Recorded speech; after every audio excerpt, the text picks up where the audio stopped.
Inside the roaring repair bay of Vortex Dynamics, every engineer froze in a tight circle, watching CEO Clara Hayes march straight toward a grease-streaked mechanic named Lucas Cole. She crossed her arms, her smile cold and sharp. A maintenance worker touching the central engine system without permission. A few quiet laughs rippled through the crowd. Lucas said nothing. He stood there calm in a way that made the silence uncomfortable. No one in that room understood what they were really looking at, and no one expected what would happen the moment he walked out the door. The morning Lucas Cole walked into Vortex Dynamics, no one looked twice at him.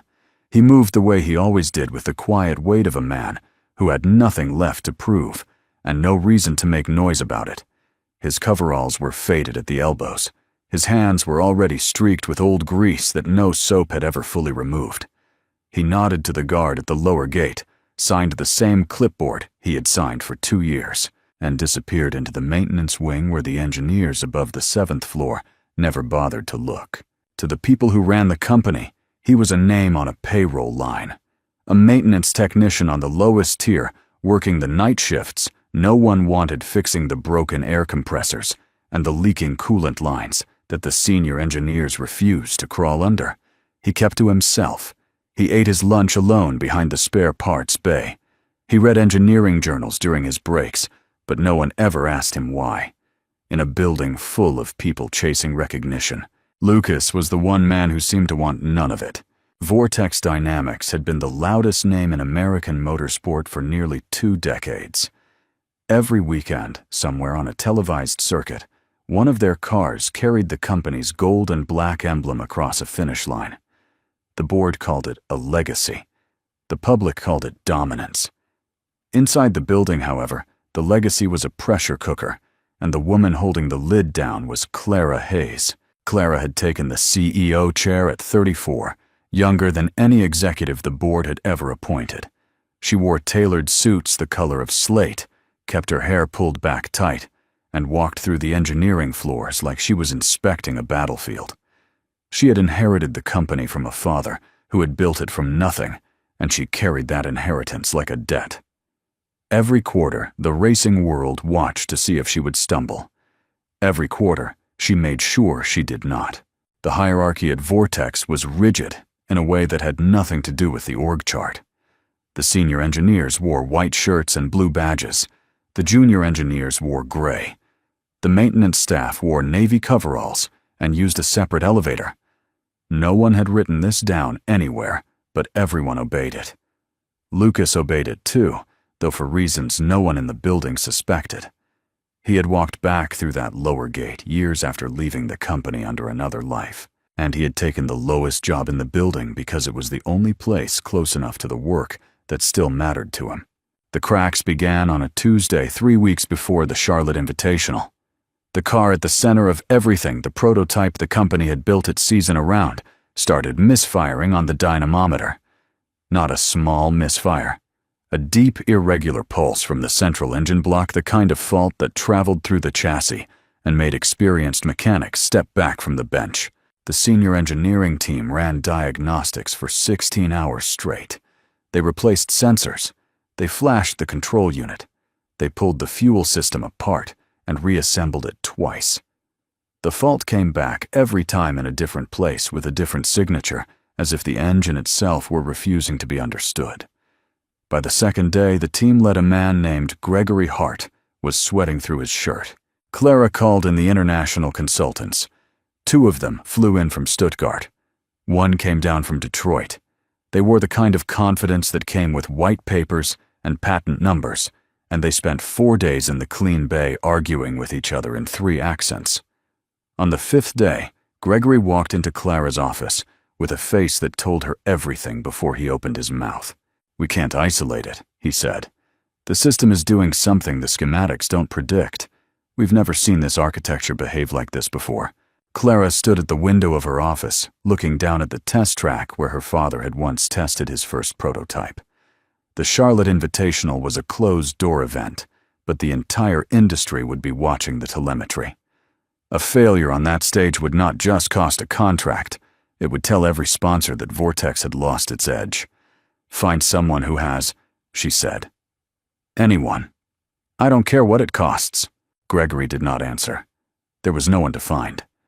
The engineers who had originally designed the central engine architecture had left the company years ago scattered or gone silent. The current team had been working from documentation that everyone treated as gospel, even though no one in the building had been there when it was written. That night, after the cleaning crews had gone home and the alarms on the main bay had been armed for the second shift rotation, Lucas Cole walked into the restricted engineering wing. He did not break anything. He did not force a door. He used a maintenance override code that had been quietly embedded into the access registry under his old credentials never purged, because the man who would have purged it was the same man who had buried his name. He walked past the silent dynamometer, past the half-disassembled engine on its hydraulic cradle, and stood in front of the central block for a long time without touching it. When he finally moved, he moved like someone who already knew exactly what he was looking at.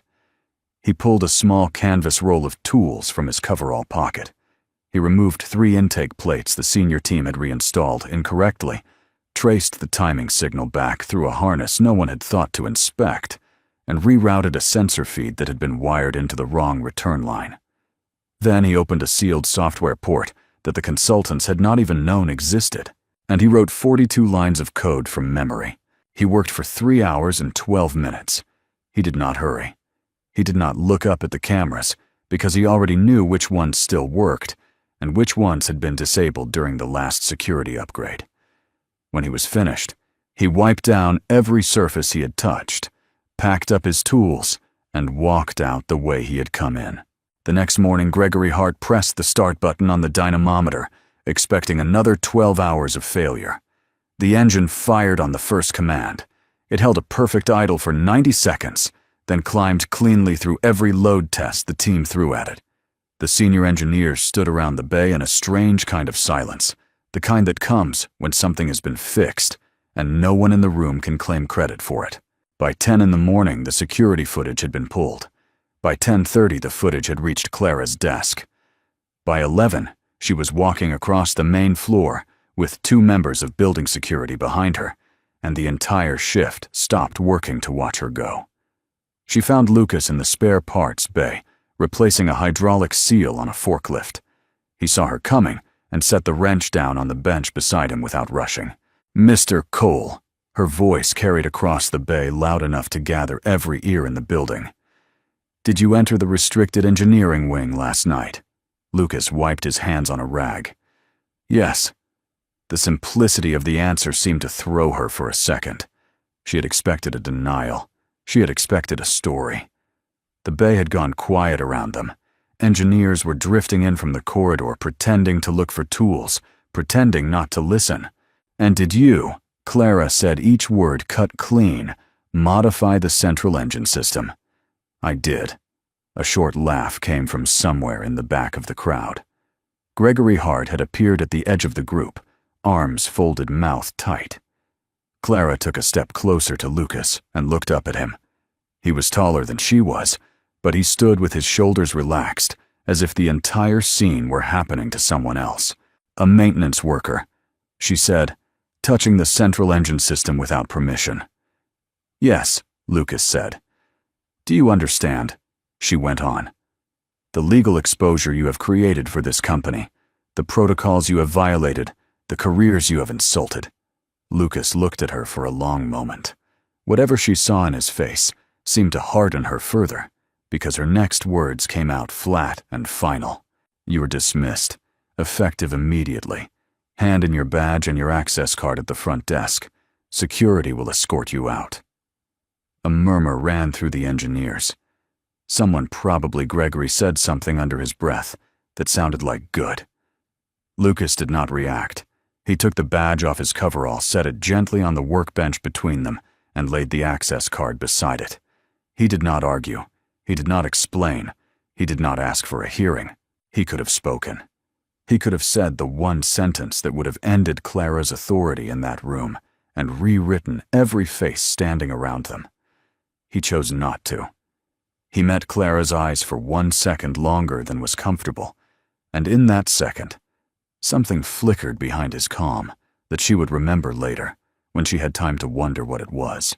Then he picked up his tools, walked past the security guards, and left the building through the same lower gate he had walked through that morning. The door closed behind him with the soft click of a magnetic lock, and the sound of it would echo in Clara Hayes' mind longer than she ever expected. The Charlotte Invitational arrived 10 days later, and Vortex Dynamics walked out of it with a winner's trophy and a press release that wrote itself. The car finished first by almost a full second over the closest rival posted lap times that the senior engineering team had not predicted in any of their simulations, and crossed the finish line under a perfect blue sky on national television.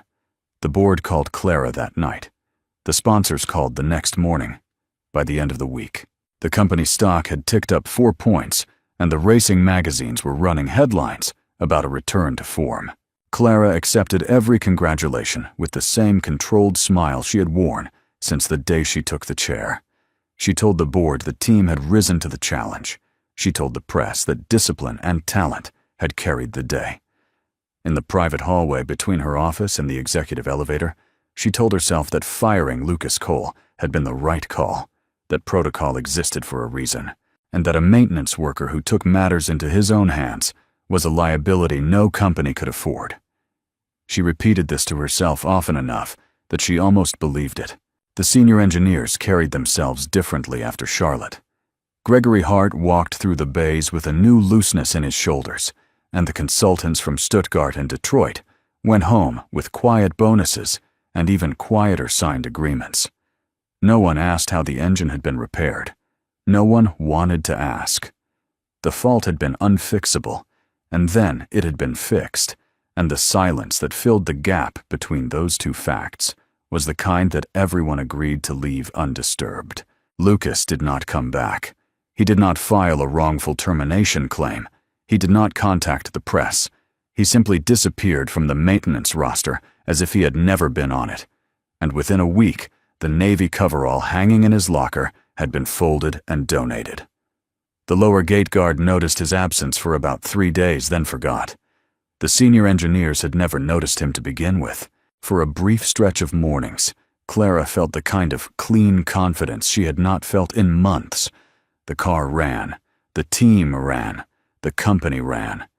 The story of the maintenance worker who had crossed a line and been removed for it slotted neatly into the narrative she liked to tell about her own leadership.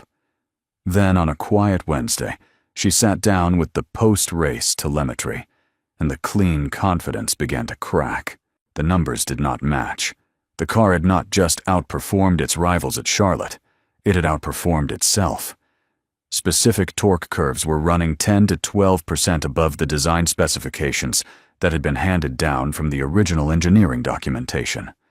Heat dispersion across the central block was more efficient than any simulation had predicted.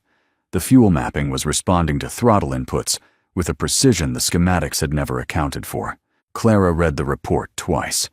Then she pulled up the original architecture files, the ones every engineer in the building treated as the reference standard, and she compared them line by line against what was actually running in the car. Sections did not match.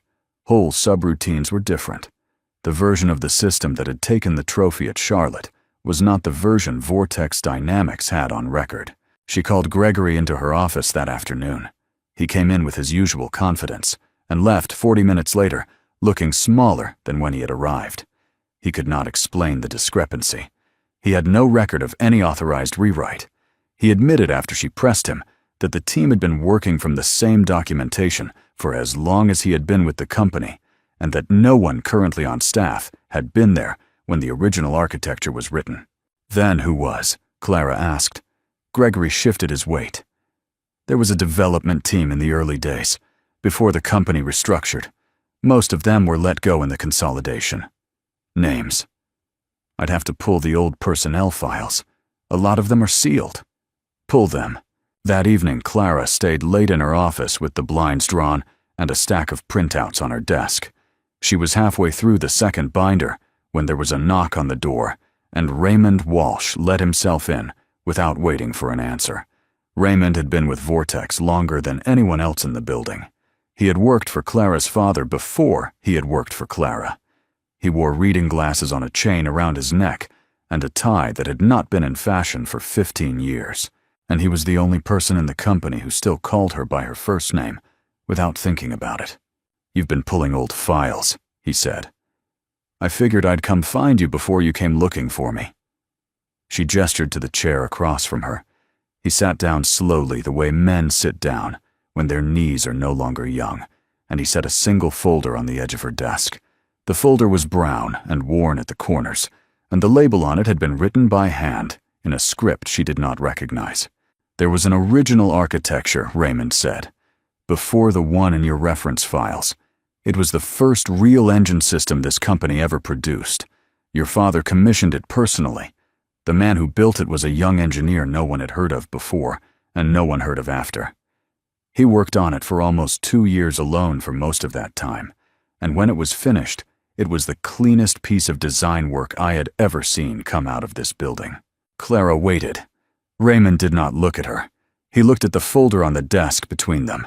"He left the company," Raymond went on. Quietly. "I never got the full story. The version that went around the senior floor was that there was a dispute over credit, and that he walked away from it. After he left, the architecture went through let's call it a transition. The version we've been using ever since is not the one he built. It's a copy, a reconstruction. And it was always missing something, though no one wanted to say that out loud." "How long has it been missing?" Clara asked. "Years," Raymond said. "Longer than you've been in the chair." She looked at the folder. She did not open it yet. "Why are you telling me this now?" "Because Charlotte didn't run on the reconstruction," he said. "I've been in this business too long not to recognize the difference. Whatever fixed that engine 3 weeks ago was not the system in our files. It was the system underneath it. Somebody put it back." Clara opened the folder. There were photographs inside old ones taken in a bay she did not recognize. There were schematics with a draftsman's signature in the lower right corner that had been blacked out with a marker, and there was a single typed memo from the early years of the company, referring to a lead designer whose name had been redacted from every line where it appeared. "Who redacted these?" she asked. Raymond's mouth tightened. "The same person who ran the consolidation.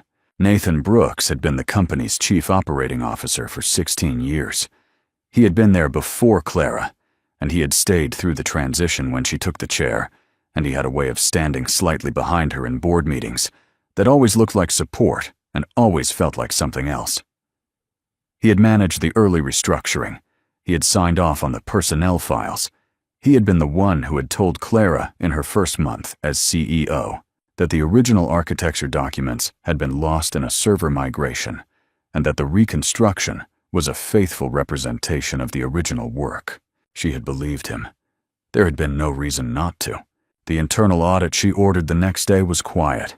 She used outside counsel and 2 forensic analysts who reported only to her, and she gave them 10 days.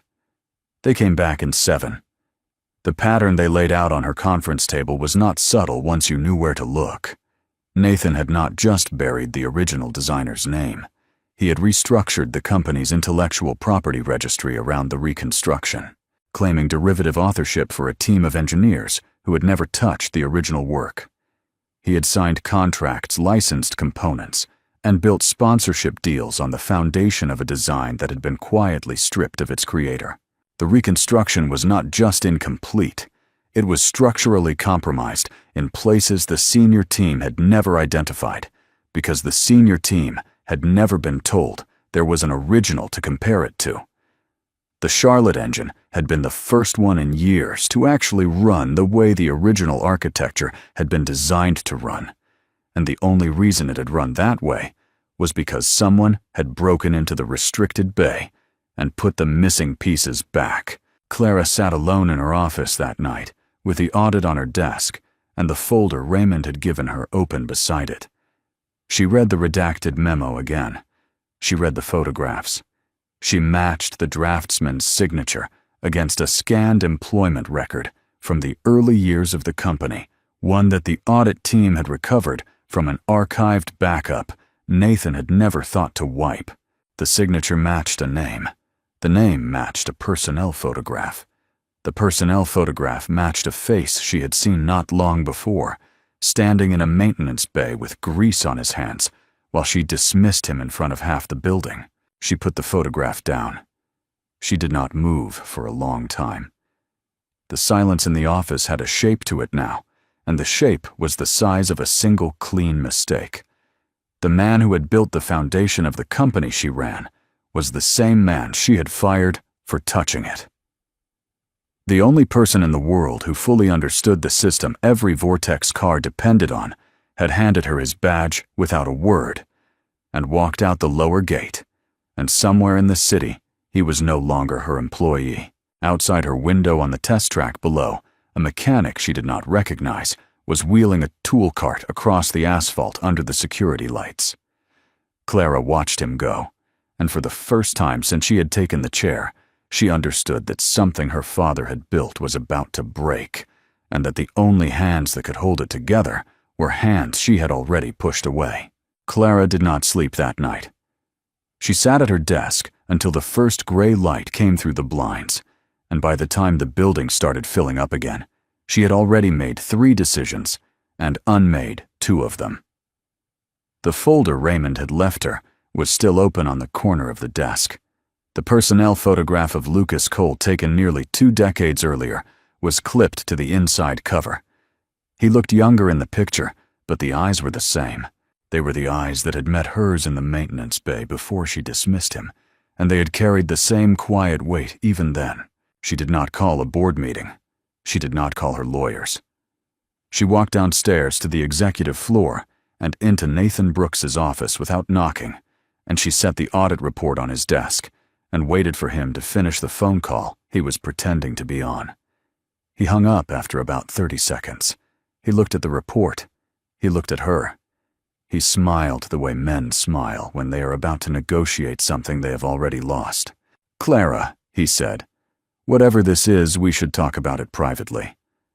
"It is private," she said. "It's just you and me. That's the problem. It has been you and me and a fabrication for 16 years. He started to speak. She did not let him. She told him what she had found in the order. She had found it, and she watched the smile thin out of his face 1 sentence at a time. She told him that the forensic analysts had recovered the archived backup. She told him that outside counsel already had copies. She told him that his resignation would be on her desk by the end of the day, that the intellectual property registry would be rewritten, and that the only reason she was not walking him out with security in front of the entire building was that she did not want the company's collapse to be the headline that forced the truth into the open. Nathan tried briefly to remind her that he had been with the company longer than she had. She told him that was exactly the problem. She left his office without raising her voice once, and by the end of the day, his name had been removed from the executive directory. The harder thing came after. She drove herself, which she almost never did, out to the address her assistant had pulled from the old personnel file. It was a small house on a narrow street in a neighborhood that had not changed in 30 years, with a detached garage at the back and a driveway that needed repaving. There was an older sedan parked at the curb. There was a light on in the garage. She sat in her car for almost 10 minutes before she got out. The garage door was halfway open. Lucas was inside, bent over the engine of a motorcycle that did not belong to him, working by the light of a single overhead fixture. He heard her footsteps on the gravel and looked up without surprise, as if he had been expecting her for days, and was slightly disappointed it had taken this long. He did not stand up straight. He just set the wrench down on a clean rag and waited. Clara had rehearsed this conversation on the drive over. She had rehearsed 3 different versions of it. None of them survived the moment she actually opened her mouth. "I read the original files," she said. "I know who you are. I know what you built. I know what was taken from you, and I know what I did on top of it." Lucas wiped his hands. He did not answer right away. The silence between them was not hostile. It was the silence of a man who had been waiting a long time to hear those words from someone who carried the company's name and who was trying to decide what they were worth now that they had finally arrived. "I'm not here to ask you for anything," she said. "I'm here because I owe you the conversation. Nathan Brooks is gone. The registry is being rewritten. Your name will be put back on every piece of work that came out of this company in the last 20 years. That happens whether you ever speak to me again or not." Lucas nodded slowly. Then he said, "You didn't drive out here to tell me about Nathan." "No," she said. "I didn't." She told him the rest. She told him what the audit had revealed about the reconstruction, the structural weaknesses the senior team had never identified, the risk that one of those weaknesses would surface on a track at nearly 200 miles an hour with a driver inside it. She told him that the only person in the world who fully understood the original architecture was standing in the garage in front of her, and that she had fired him in front of half the building for fixing a problem his own design had been built to prevent. "I'm asking you to come back," she said. "Not as a maintenance worker, as the lead designer. The position you should have had from the beginning. I can't undo what was done to you. I can only stop it from continuing." Lucas looked at her for a long time. Whatever he was weighing, he did not weigh it quickly. When he finally spoke, his voice was the same voice she remembered from the bay, even and impossible to read. "I didn't fix that engine for the company," he said. "I fixed it because someone was going to drive it. The car was going to leave the bay either way. I wasn't going to let it leave broken." "I know," she said. "I'm not coming back to prove anything to anyone in that building," he said. "I stopped needing that a long time ago. If I come back, it's to finish the system the way it was supposed to be finished, and to make sure no one ever has to crawl underneath it the way I had to. That's the only reason." "That's the only reason I'm asking," Clara said. He looked down at the motorcycle engine for a moment. Then he picked up the wrench and set it back in his canvas roll, the same one he had carried out of the building weeks earlier. He folded the roll closed. He looked at her again. "I'll come back Monday," he said. She did not thank him. She understood somehow that thanking him would have been the wrong response to what he had just given her. She nodded once the way he had nodded at her, and she walked back to her car and drove the long way home. Lucas walked through the lower gate of Vortex Dynamics on Monday morning, at the same time he had always walked through it, and the guard who had forgotten him weeks earlier almost dropped his clipboard. The navy coverall was gone. He wore a plain gray shirt and dark pants, and his tools were over his shoulder, and the badge clipped to his belt was a new one with a title on it that no one in the maintenance wing had ever seen before. He took the engineer's elevator. He went to the floor he had never been allowed on. He walked into the design room where Gregory Hart was already waiting for him with an expression that had not yet decided what it wanted to be. Clara made the announcement at 10 that morning. She did it on the main floor, with every shift present the same way Lucas's dismissal had been carried out. She told the company what had happened. She told them about the original architecture and the reconstruction. She told them about Nathan Brooks. She told them plainly, and without softening it, that she had fired the man who had built the foundation of every car they were proud of, that she had been wrong to do it, and that she was asking them to learn alongside her from the system the way it had always been meant to be. Some of the senior engineers did not take it well at first. Gregory took it harder than most. But Lucas did not come back to settle scores. He came back to teach. He spent the first month walking the senior team through the original architecture layer by layer, the way it had been designed to be understood. He answered every question. He did not flinch from the ones that were hostile. He retrained the whole engineering floor on the foundation they had been standing on without knowing it. And by the end of the second month, the bay had a different sound to it. Quieter. More precise. Clara changed too, though, more slowly. She started taking the lower elevator some mornings. She started eating her lunch in places where the maintenance staff could see her. She started asking questions in meetings instead of giving answers. And she started listening to the answers she got, especially the ones that came from people whose badges were a different color than hers. She remained sharp. She remained demanding. What she lost was the habit of mistaking her own certainty for the truth. On a quiet evening late in the season, She walked through the design room after the lights had been dimmed for the night, and she stopped at the bench where Lucas was working on the next generation of the central block. He looked up. Neither of them spoke. Then she nodded at the bench the way one craftsman nods at another, and she kept walking. He went back to his work. The system finally was being built right. The lesson the company learned that year was not about engines. It was about the mistake of measuring people by the badge they wore instead of the work they did. A title can be handed out in an afternoon. The understanding that holds a complicated machine together takes years, and it does not always live in the corner office. Clara Hayes had nearly lost a company by trusting the wrong men in the right suits, and she had nearly destroyed the man who could save it because he chose not to wear one. In the end, what kept Vortex Dynamics standing was not the speed of its cars or the polish of its press releases. It was the quiet integrity of a man who refused to let a broken machine leave the bay even after the people running it had thrown him out. And it was the willingness of one leader finally to admit that the foundation of everything she had inherited had been built by hands she had never thought to shake. Humility in the end was the only repair that mattered.